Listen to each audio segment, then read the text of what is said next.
This is Thomas and Percy. Percy carries a red basket full of toys. Thomas is following in case he falls. And at the moment, Percy is doing good. So is Thomas. This is a great day for both of them.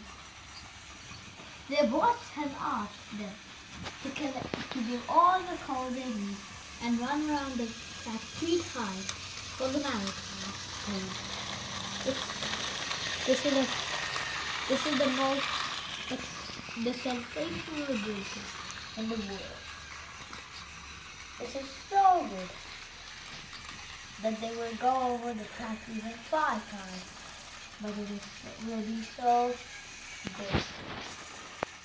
Percy is much faster than Thomas and Lucy. Thomas is trying to catch up.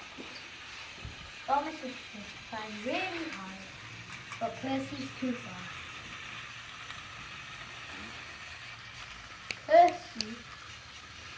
Percy has just crossed a red light. He will get a fine. But luckily Thomas has got it back.